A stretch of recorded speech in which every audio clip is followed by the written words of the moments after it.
¿Qué tal? Hoy tendremos una entrevista con una editorial española, de Bilbao, que edita juegos de rol. Nos hablarán de sus juegos y en qué están trabajando. Así que les damos la bienvenida. Hola amigos de Rolatorium, soy Felipe Pérez, soy editor de Sugar Editorial, sello de juegos de rol afincado en Bilbao, en España, y soy el autor de Morirse en Bilbao, el juego de rol.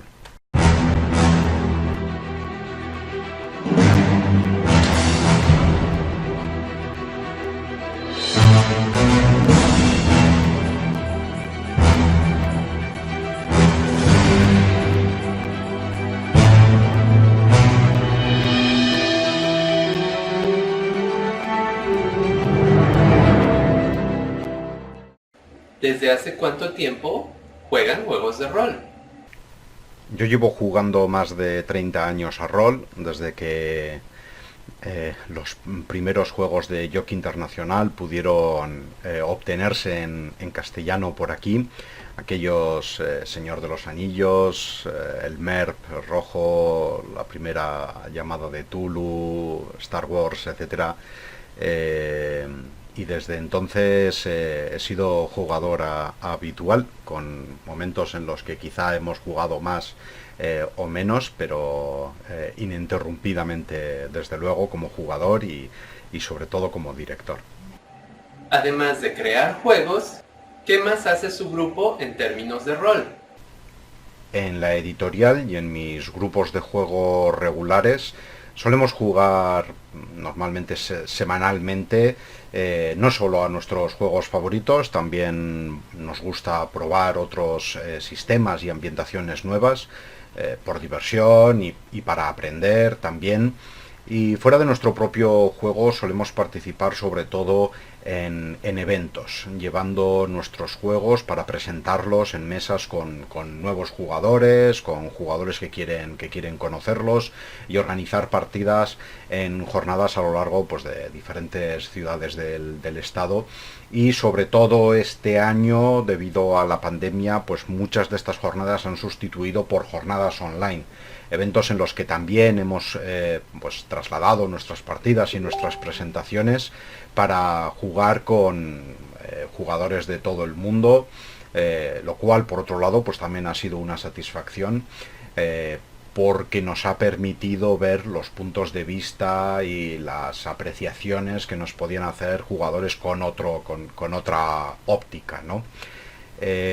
Aparte de lo que son jornadas, presentaciones y este tipo de eventos, puntualmente hemos colaborado con alguna asociación como colegios o similares para acercar los juegos de rol a colectivos que no lo conocen, para presentarlos, enseñarlos y ofrecerlo como otra alternativa de ocio más, pues con todos los beneficios que puede conllevar. ¿Cómo consideran que los juegos de rol pueden ayudar en estos tiempos tan difíciles? Jugar a rol es relacionarse, es estar sentados alrededor de una mesa con amigos o conocidos, con los que charlas, te expresas, te comunicas y compartes, en principio una afición, gustos comunes y el interés por ciertas cosas. Comunicarse es el primer alivio que hay para los problemas, compartirlos con tus amigos, con tus personas de confianza. También distraerse, poder evadirse por un momento de los problemas que tienes y poder disfrutar intensamente de algo que te gusta y que te llena, ¿no? Pero también incluso expresarte en ese juego y en esa mesa podemos reflejar cosas que nos angustian, que nos preocupan, que están muy presentes en nosotros, y la mesa es un tablero de pruebas para nosotros, ¿no? Es un entorno seguro en el que podemos hacer cosas y ver qué diferentes resultados tendrían de conversaciones, de forma de enfrentarse a problemas, a su resolución. Y de ahí se pueden sacar conclusiones. Con esto me siento cómodo, con esto no. Después, cuando llegas a tu vida real y tienes que enfrentarte a esos problemas de verdad, por lo menos has podido realizar algún ejercicio en ese sentido, ¿no? En este momento tan concreto en el que tenemos que vivir confinaciones, en el que es difícil juntarnos con nuestras personas allegadas, con amigos, es difícil moverse, formar grandes grupos, jugar al rol puede ser un evento de ocio muy importante, porque nos permite, seguramente online, a través de las redes, mantener ese contacto tan necesario con otras personas, ¿no? Mantener nuestros lazos sociales, distraernos también, mantener un ocio que a veces pues vamos a ver más reducido, ¿no? en esta situación de confinamiento, y por lo tanto pues creo que puede ser una ayuda importante pues para sobrellevar esto mejor, poder divertirnos, tener unos ratos de ocio agradables y satisfactorios, y sobre todo hacerlo con personas de nuestro entorno común, pudiendo relacionarnos con ellos, jugar con ellos y sentirles cerca y sentirnos cerca de ellos. ¿En qué están trabajando actualmente? En Sugar Editorial estamos trabajando 4 líneas de juego actualmente. La primera es Morirse en Bilbao, el juego del que os quería hablar. La segunda es Crónicas de Arth, que es una ambientación para jugar con quinta edición de Dungeons and Dragons. Nuestra tercera línea es Getas, que es un juego de humor, y la cuarta es Traveler, el clásico juego de ciencia ficción que vuelve a estar ahora en castellano. Todas estas líneas son líneas vivas para las que seguimos desarrollando más material, porque creemos que el contenido es el que le da un mayor enfoque, detalle y posibilidades de disfrute a la comunidad que se forma alrededor de esos juegos. Entonces, para cada uno de ellos estamos haciendo actualmente contenido. Aunque me pararé después a hablar sobre Morirse en Bilbao, en Crónicas de Arth, que es una caja con una serie de aventuras y láminas, estamos trabajando en un libro-juego, Abrerinto, y en una segunda campaña, a continuación de la primera, aunque se puede jugar independientemente, por lo que es una línea que tendrá continuación. Getas también, que es un juego de humor, tiene pronto, a principios de año, veremos otro suplemento con un par de aventuras, con nuevas y divertidas situaciones para jugar con él. Y Traveler es una línea que en estos momentos está muy viva. Estamos traduciendo y publicando mucho material, y de hecho tenemos actualmente abierto un Kickstarter para poder financiar Piratas de Drinax, que es la gran campaña sandbox de Traveler, que queremos que sea pues la gran joya de la corona de la línea, y que estamos publicando ahora. ¿Cuánto tardaron en diseñar el concepto? ¿Y cuánto tiempo les llevó desarrollarlo? Morirse en Bilbao es un juego que nace a partir de unos cómics de aventuras del mismo título, que narran unas historias de aventuras, un poco pulp, de acción, que suceden en un mundo y una ambientación concreta que se muestra aquí. Fue a raíz de conocer estos cómics y a sus autores, y ver las posibilidades que este mundo ofrecía, muy ricas para jugar, muchas escenas, aventuras y situaciones interesantes para un juego de rol, que decidí que había que crearlo. Entonces nos pusimos en contacto con los autores, Quique Infame y Señor Verde, y les gustó la idea, Uno de ellos es conocedor de lo que son los juegos de rol y le pareció muy interesante que lo explotásemos. Realicé entonces un primer boceto, recuerdo que serían aproximadamente 45 páginas que se escribieron en prácticamente 2 días. Era el corazón del juego y se escribió muy rápido, muy rápido. Estaba claro lo que tenía que hacer con él, tenía la idea muy clara y se tardó muy poco en desarrollar.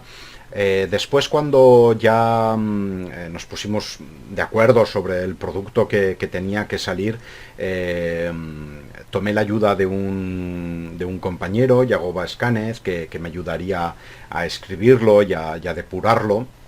Y yo creo que entre 2 y 3 meses tan solo lo detallaríamos, haríamos unas pruebas de juego y después requeriría unos pocos ajustes de mecánicas y de equilibrio como resultado de esas pruebas de juego. Pero la verdad es que ha sido un juego que se pudo escribir realmente rápido. Es un juego sencillo, aquí lo veis, que mantiene un poco tanto la imagen como la estructura de esos fanzines, de esos cómics en los que se basa, porque originalmente eran unos fanzines con una imagen y un gusto underground, muy de rock, punk y pólvora, y se ha mantenido en una estructura y un formato sencillo porque queríamos que fuese muy accesible, que tuviese un precio barato, que fuese ligero. Al final han sido 88 páginas de lo que es el manual básico y tiene absolutamente todo lo necesario para jugar. Así que yo creo que gracias a que las ideas estaban muy claras desde el principio y que ha sido fácil trasladar ciertos aspectos del cómic al juego, se pudo hacer bastante rápido. ¿Cuáles fueron las principales dificultades al planearlo y elaborarlo? Lo primero que decidimos es que teníamos que ser capaces de encontrar, de destilar las principales características del cómic para ser capaces de trasladar al juego de rol esas sensaciones y esas vivencias que uno tenía cuando lo leía, ¿no? El juego de rol tenía que funcionar bien independientemente de que alguien hubiese leído los cómics o no. Y esto es así, se puede jugar perfectamente porque con la simple descripción de cuál es el ambiente en el que nos encontramos como punto de partida, se pueden desarrollar 1000 aventuras sin ningún problema. Pero para aquellos que venían de leer los cómics, necesitábamos que al enfrentarse al juego tuviesen la sensación de estar haciendo lo mismo, ¿no? Que aquello que les gustó de los cómics lo pudiese repetir también en los juegos de rol. Y además era la sensación que queríamos transmitir a los jugadores. Entonces decidimos examinar qué era lo principal que veíamos en el cómic. Vimos, por un lado, que era un trabajo cercano en el sentido de que era muy fancinero, muy no de grandes obras, sino de cosas hechas sencillas pero con muchísimo amor, ¿no? Entonces es negro, es sucio porque presenta unas historias así, son historias underground, presenta además situaciones que son irreverentes, tiene ese toque punk también de lo underground, que es enfrentarse a lo establecido, y lo hace normalmente con gracia, ¿no? Con un cierto humor, para desde él usar el cinismo o la parodia para atacar ciertas circunstancias. Esto hace que se generen escenas muy interesantes cuando utilizamos estos motivos. Pero todo el cómic es un cómic de acción, es muy pulp, entonces tenía que tener mucha acción, tenían que aparecer continuamente escenarios inesperados, que fuese un poco sorprendente y agradable, ¿no? Huir un poco de los escenarios cotidianos.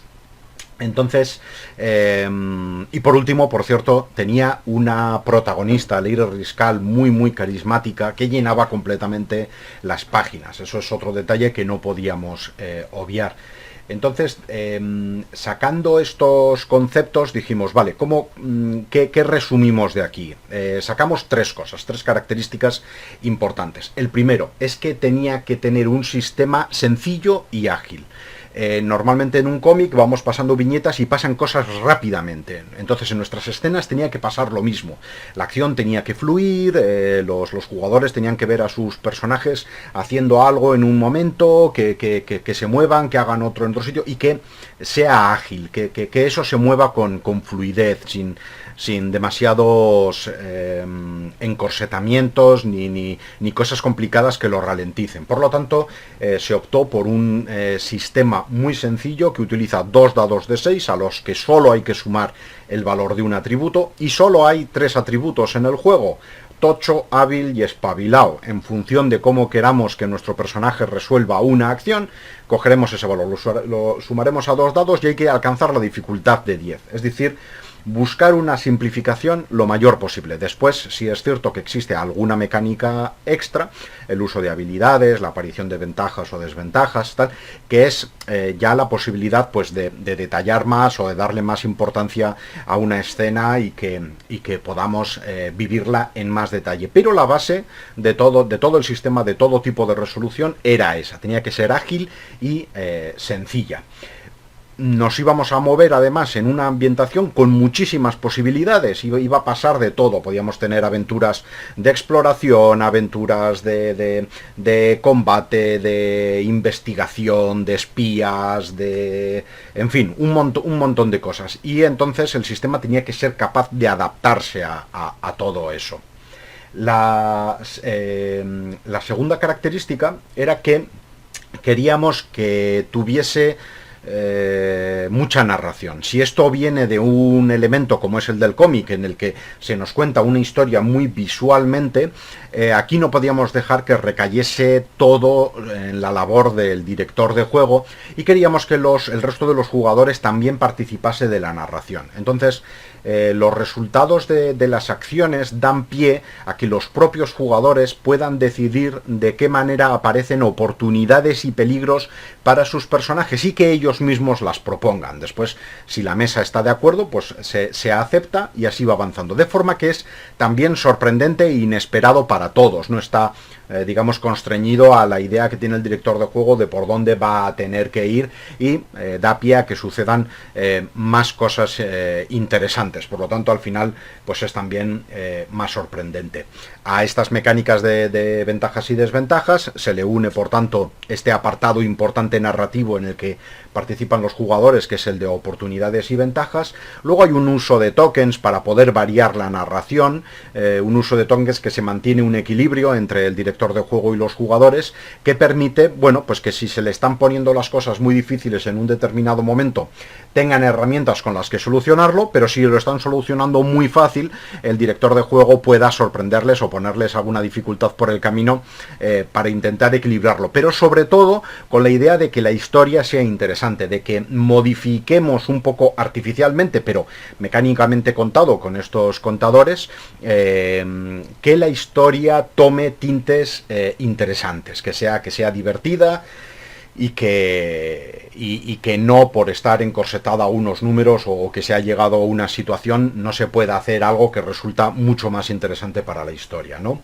También tiene unas reglas sobre el tipo de enemigos, porque en los cómics vemos como nuestros personajes, que en principio son protagonistas, son los protagonistas de la película o los protagonistas del cómic, se enfrentan a muchos grupos a la vez, tienen una superioridad dada, ¿no? Y eso se tiene que reflejar. Entonces hay un sistema para tener un tipo base de enemigos y que se puedan enfrentar a grupos con ellos, también para solucionar esos enfrentamientos de manera rápida, que no haya que resolverlo uno a uno, pero después para cuando nuestros contrincantes, esos oponentes tengan cierta relevancia y queramos darle peso en la escena, ya hay otras reglas para catalogarlos de otra manera, y todo de una forma bastante sencilla. Todo el tema de armas y demás está muy simplificado para que no haya que buscar tablas, no haya que pensar, todo fluya muy fácil, y luego tiene alguna habilidad extra para que podamos representar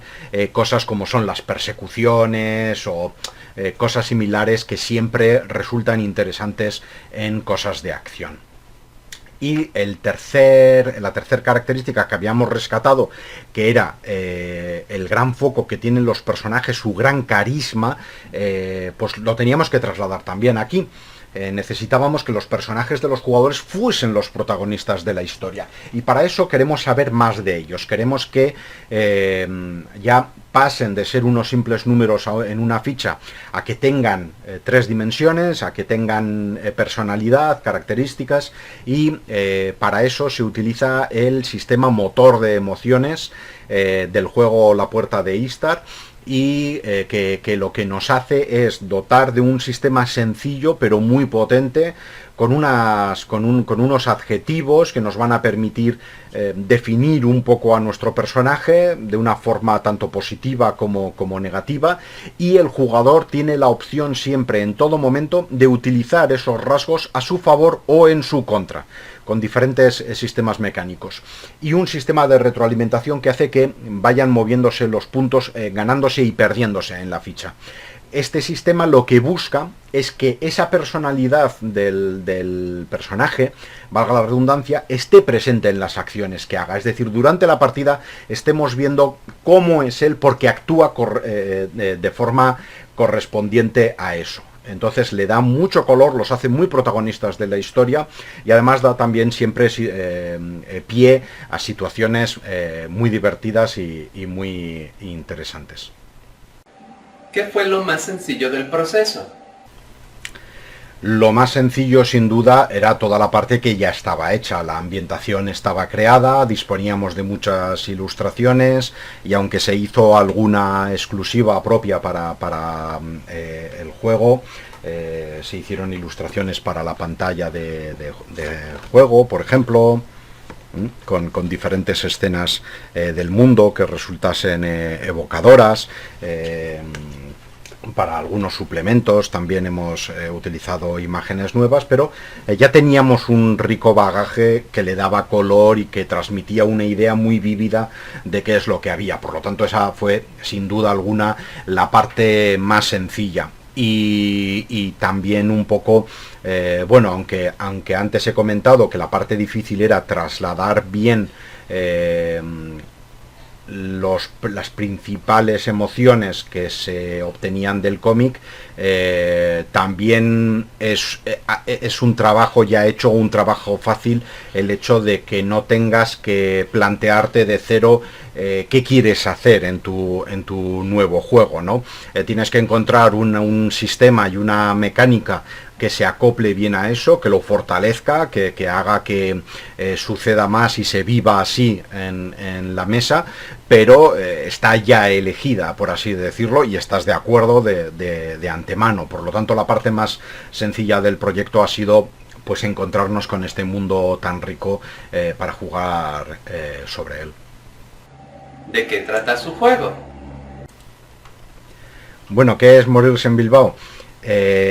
Morirse en Bilbao es una historia sobre el amor que tenemos por los lugares que nos son queridos. Se podría resumir así, pero en realidad es algo más largo. Habla de un mundo futuro.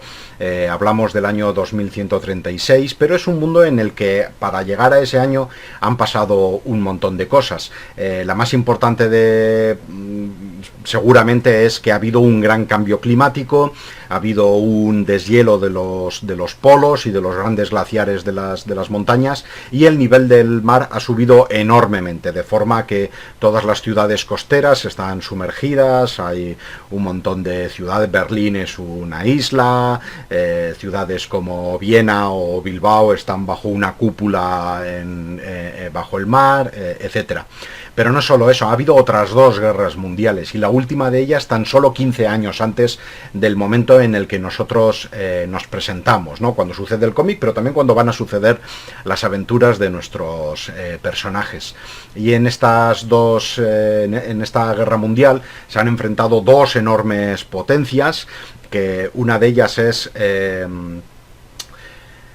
la Confederación de Superestados Americanos, que es una suerte de Estados Unidos imperialista, expansionista, que ocupa todo el continente americano, bastantes belicistas, y por otro lado la URPE, la Unión de Repúblicas Populares Euroasiáticas, que también es una suerte de URSS que ha tomado ahí algunas repúblicas más y que es aliada de la Unión Europea y que acaba de invadir China. Entonces estalla la guerra y os podéis imaginar, estamos en el futuro, pues un montón de tecnología, fortalezas flotantes, drones atómicos, rifles láser, de todo. Pero resulta que en el quinto día de conflicto sucede una cosa muy importante, y es que se activa un satélite con una tecnología de fabricación vasca, que es el Roadman, que lo que hace al activarse es desactivar toda tecnología posterior a la década de los 40 del siglo XX, desde la Segunda Guerra Mundial. Y los americanos, que se lo sabían porque han participado en ello, lo que hacen es pues lanzar un montón de bombas nucleares sobre Europa, la dejan como un queso gruyère, entran con sus tanques Sherman y fusiles de la Segunda Guerra Mundial y prácticamente en 2 días ganan la guerra, obligando a la URPE, pues a la Unión Europea a disolverse, a la URPE a convertir a China en un protectorado de la CSA, a retroceder y liberar las repúblicas, etc. Y lo que nos da es una situación geopolítica muy tensa en el que todo el mundo está buscando dónde encontrarse ahora, pero sobre todo que ha dejado de funcionar la tecnología. Es que no tenemos móviles, no hay internet, ni televisión, ni tantas otras cosas, lo cual sucede que en un mundo en el que, recordemos, medioambientalmente hay muchos cambios, zonas inundadas, grandes tormentas, sequías, hambrunas en ciertas zonas del mundo, mientras en otras hay auténticos rascacielos con maravillas tecnológicas construidas, porque todo lo que está construido previo está ahí, lo que no se puede es fabricar nuevo, ¿no?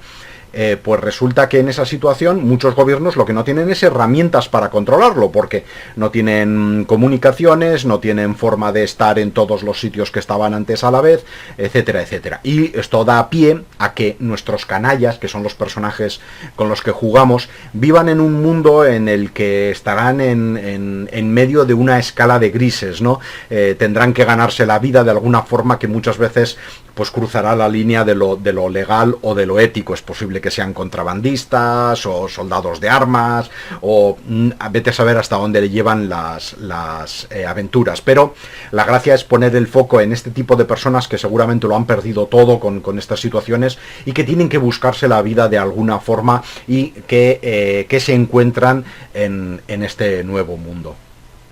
¿Cuál es el público ideal para jugarlo?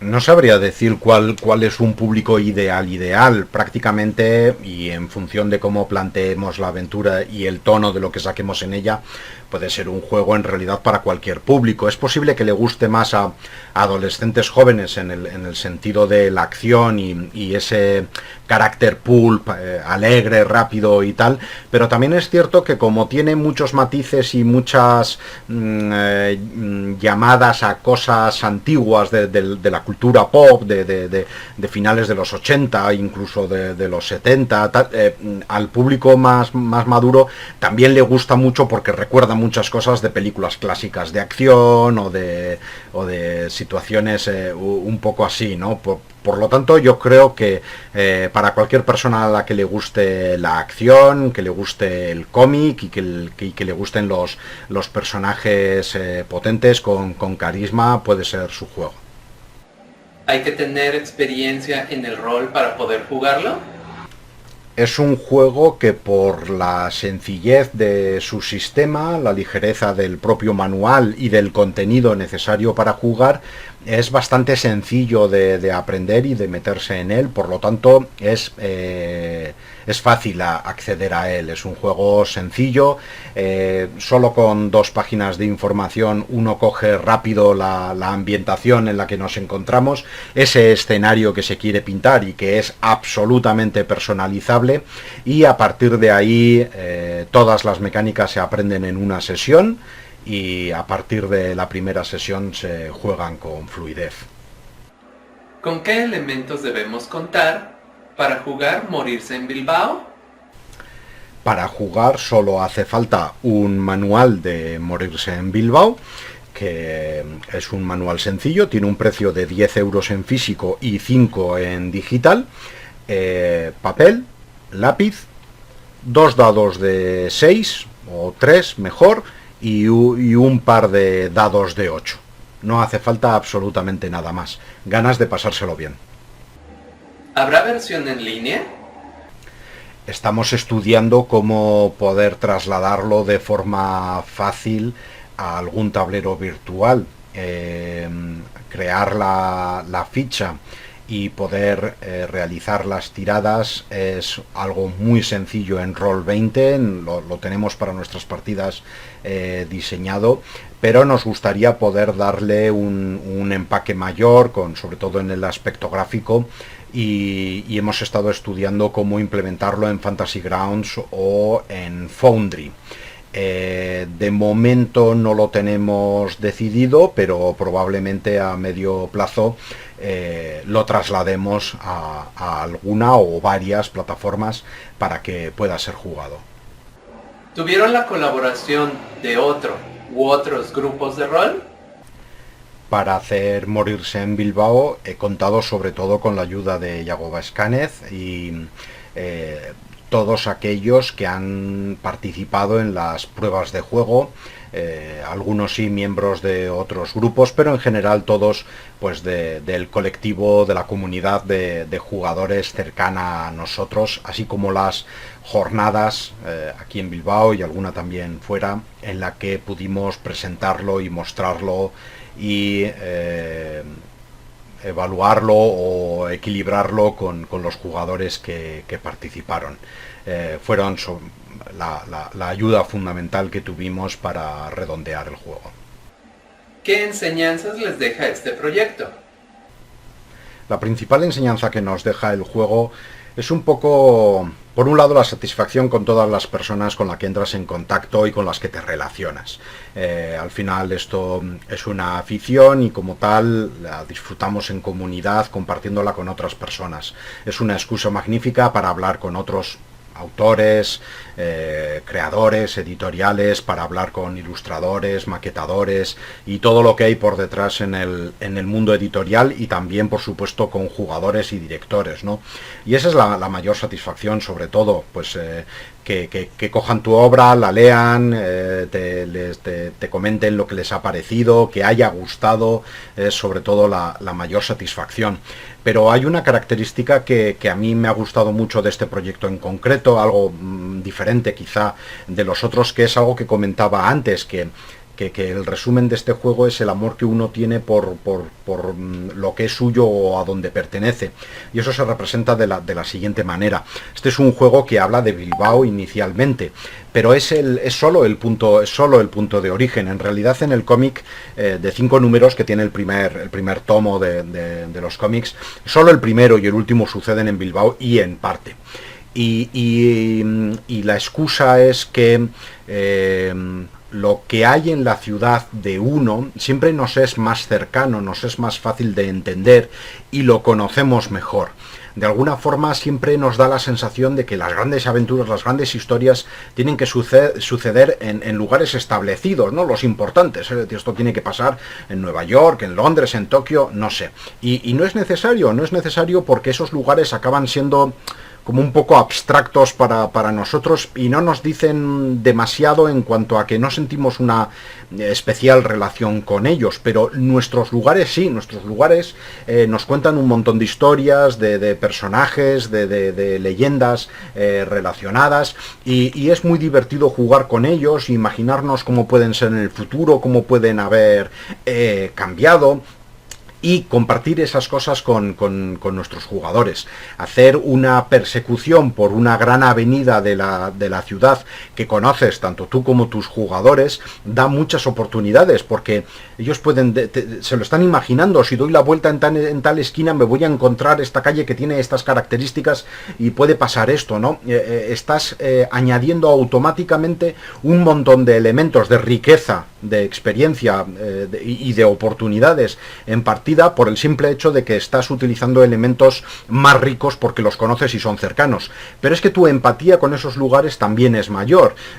Si estás haciendo aparecer una historia relacionada con tu ciudad eso va a tener unas consecuencias para los personajes que viven en ella o para la ciudad, automáticamente va a llegar más a los jugadores porque lo van a sentir más cercano. Y por lo tanto, siempre que yo terminaba partidas en las que mostraba este juego a grupos de jugadores, y como normalmente estábamos en esas jornadas que comentaba que podían estar en diversas ciudades, era muy fácil enseguida decirles, bueno, ¿y os lo imagináis en vuestra ciudad? Y todos decían, claro, esto lo puedo hacer en mi ciudad, puedo hacer mi morirse en Cádiz, mi morirse en Málaga, mi morirse en Ciudad de México o donde sea, ¿no? Hago lo mismo con estos elementos que han aparecido, me lo imagino allí y desarrollo allí las aventuras. Y a mis personajes automáticamente les importa ese lugar, las personas que están y lo que se desarrolla allí, ¿no? Y esta característica de adaptación del juego y de lo que despierta en los jugadores y los directores al explorar esa oportunidad, me parece también muy interesante y una enseñanza útil de este proyecto. Agradecemos su tiempo para esta pequeña entrevista. Fue bastante interesante conocer sus juegos y sus proyectos. Bueno, muchas gracias a Rollatorium y a todos vosotros por ver este vídeo y acompañarnos mostrando Morirse en Bilbao, un juego de rol sencillo y bastante accesible que quería presentaros como mi pequeña obra, ¿no? Y para agradeceros vuestra compañía, vamos a sortear 2 ejemplares en PDF del título para que os puedan llegar fácilmente. Para conseguirlo, vamos a hacer algo muy sencillo. Dejad un comentario en este vídeo diciendo qué es lo que más os ha gustado o más os ha llamado la atención de Morirse en Bilbao o por qué os gustaría probarlo. Y hacemos un sorteo entre los participantes y elegimos 2 ganadores para que tengan esos manuales y lo puedan probar. Muchas gracias, hasta luego.